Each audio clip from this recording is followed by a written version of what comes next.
সবাইকে স্বাগত জানাচ্ছি আমাদের হাতে থাকা সর্বশেষ আন্তর্জাতিক সংবাদ ও বিশ্লেষণে। আপনাদের সাথে আছি আমি আমির হামজা। আসসালামু আলাইকুম। সাম্প্রতিক পরিস্থিতি দেখে মনে হচ্ছে ইরান ও যুক্তরাষ্ট্রের মধ্যে যে সমঝোতার স্মারক বা এমওইউ হয়েছিল সেটি কার্যত আর কার্যকর নেই। পরিস্থিতি আবারও সংঘাতের দিকে এগোচ্ছে।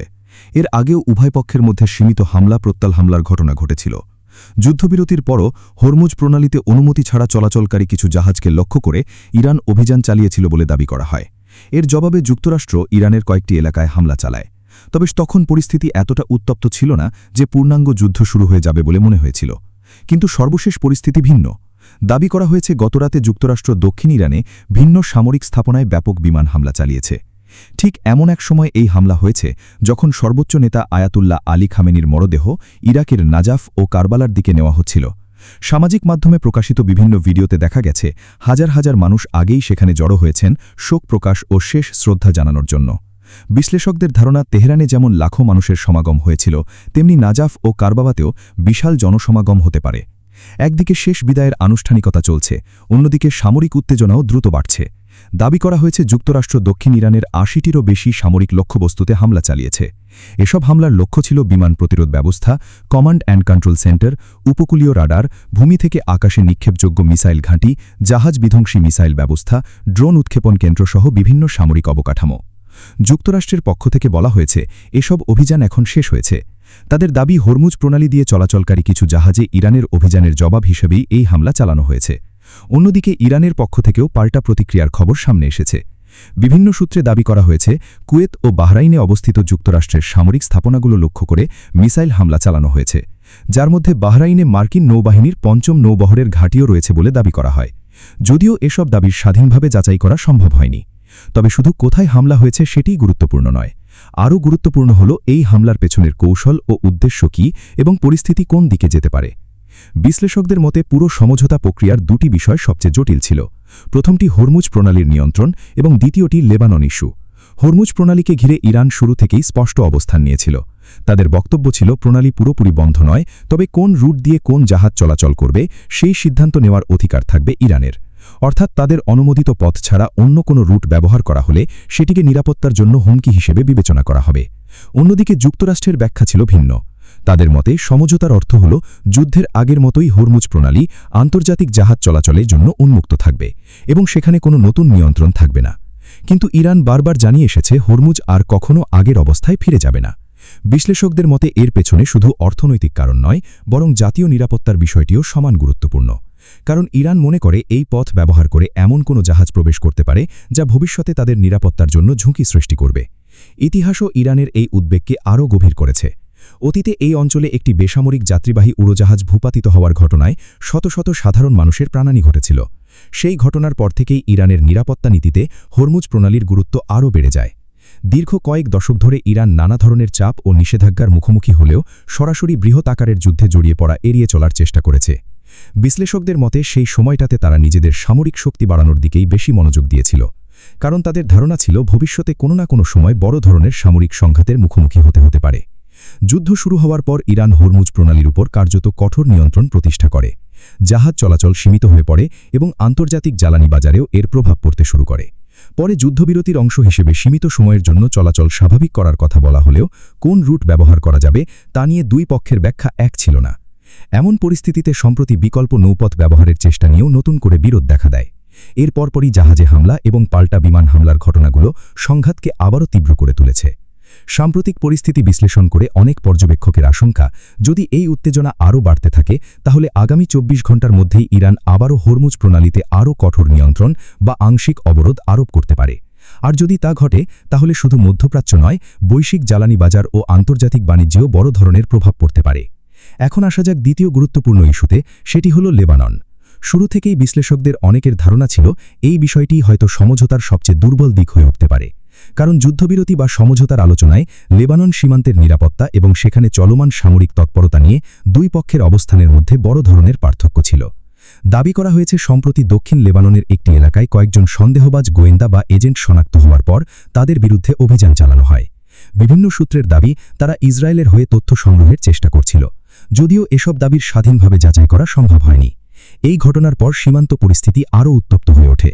সমঝোতার অন্যতম মূল বিষয় ছিল লেবানন সহ সব ফ্রন্টে যুদ্ধ বন্ধ করার চেষ্টা করা হবে, কিন্তু বাস্তবে পরিস্থিতি সে পথে এগোয়নি। বিভিন্ন প্রতিবেদনে দাবি করা হয়েছে, একদিকে ইরানের বিভিন্ন স্থাপনায় হামলা চলছিল, অন্যদিকে একই সময় দক্ষিণ লেবাননেও সামরিক অভিযান অব্যাহত ছিল। ফলে যুদ্ধবিরতির কার্যকারিতা নিয়ে নতুন করে প্রশ্ন উঠতে শুরু করেছে। ইরানের বিভিন্ন রাজনৈতিক ও সামরিক ব্যক্তিত্ব একাধিক বক্তব্যে ইঙ্গিত দিয়েছেন, সীমান্তে উত্তেজনা অব্যাহত থাকলে দীর্ঘমেয়াদী আলোচনার পরিবেশ তৈরি করা কঠিন হবে।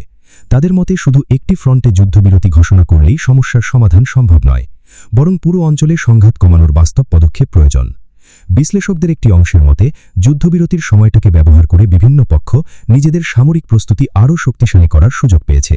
এই সময়ে অস্ত্র, প্রতিরক্ষা ব্যবস্থা, জ্বালানি মজুদ এবং সামরিক অবকাঠামোর পুনর্গঠনের কাজও চলেছে বলে বিভিন্ন প্রতিবেদনে উল্লেখ করা হয়েছে। ফলে সমঝোতার সময়সীমা শেষ হওয়ার আগেই আবারও উত্তেজনা বাড়তে শুরু করেছে। এদিকে কূটনৈতিক তৎপরতাও অব্যাহত ছিল। উপসাগরীয় অঞ্চলের কয়েকটি দেশের সঙ্গে একাধিক বৈঠক অনুষ্ঠিত হয়। হরমুজ প্রণালীর নিরাপত্তা, সমুদ্রপথে জাহাজ চলাচল এবং আঞ্চলিক স্থিতিশীলতা নিয়ে আলোচনা হলেও কোনো স্থায়ী সমাধান সামনে আসেনি বলে বিভিন্ন সূত্রে দাবি করা হয়েছে। একই সময় লেবাননকে ঘিরেও নতুন কিছু নিরাপত্তা ব্যবস্থা নিয়ে আলোচনা হয়।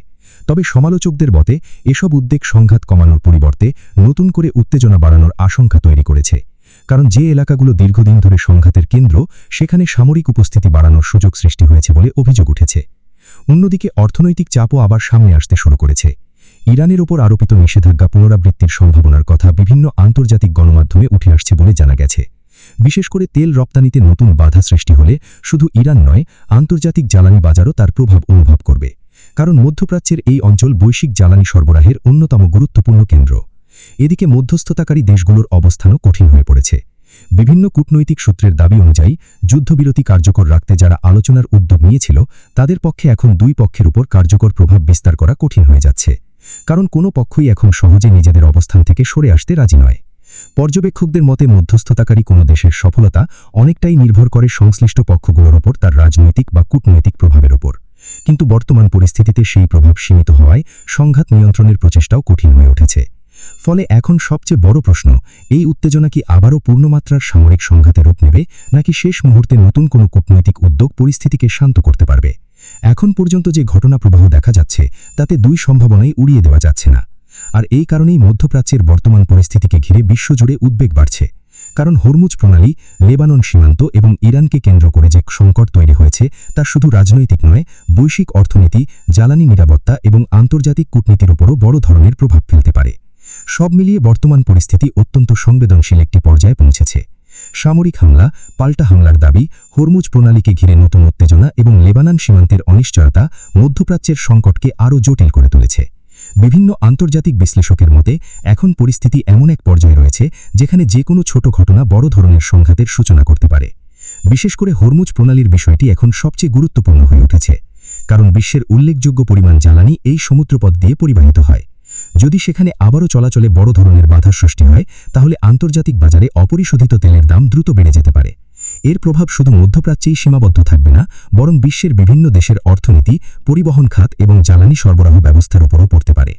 অন্যদিকে সামরিক উত্তেজনা যদি অব্যাহত থাকে, তাহলে যুদ্ধবিরতির পরে কূটনৈতিক আলোচনায় ফিরে আসাও আরও কঠিন হয়ে যেতে পারে। কারণ একবার পারস্পরিক আস্থার সংকট তৈরি হলে নতুন সমঝোতায় পৌঁছতে দীর্ঘ সময় লেগে যেতে পারে। বিভিন্ন পর্যবেক্ষক মনে করছেন, বর্তমান পরিস্থিতিতে শুধু যুদ্ধবিরতির ঘোষণা যথেষ্ট নয়, বরং বাস্তব অর্থে উভয় পক্ষকে উত্তেজনা কমানোর পদক্ষেপ নিতে হবে।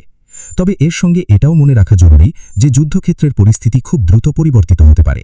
প্রতিদিন নতুন দাবি, পাল্টা দাবি এবং বিভিন্ন পক্ষের নতুন নতুন বক্তব্য সামনে আসছে। ফলে কোনো ঘটনার পূর্ণাঙ্গ চিত্র জানতে নির্ভরযোগ্য একাধিক আন্তর্জাতিক সূত্র এবং স্বাধীনভাবে যাচাই করা তথ্যের দিকে নজর রাখা গুরুত্বপূর্ণ। আগামী কয়েকদিন পরিস্থিতি কোন দিকে মোড় নেয়, সেটি এখন সবচেয়ে গুরুত্বপূর্ণ বিষয়। হরমুজ প্রণালীতে নতুন কোনো পদক্ষেপ নেওয়া হয় কিনা, আঞ্চলিক সামরিক তৎপরতা বাড়ে নাকি নতুন করে কূটনৈতিক আলোচনা শুরু হয়, সেদিকেই নজর থাকবে আন্তর্জাতিক মহলের। এই সংকট শেষ পর্যন্ত নতুন সমঝোতার পথ তৈরি করবে নাকি মধ্যপ্রাচ্যকে আবারও বৃহত্তর সংঘাতের দিকে নিয়ে যাবে, তার উত্তর মিলবে সামনের দিনগুলোর ঘটনা প্রবাহেই। তাই পরিস্থিতির প্রতিটি নতুন উন্নয়নই এখন অত্যন্ত গুরুত্বপূর্ণ এবং আন্তর্জাতিক অঙ্গনের দৃষ্টি সেদিকেই নিবদ্ধ রয়েছে।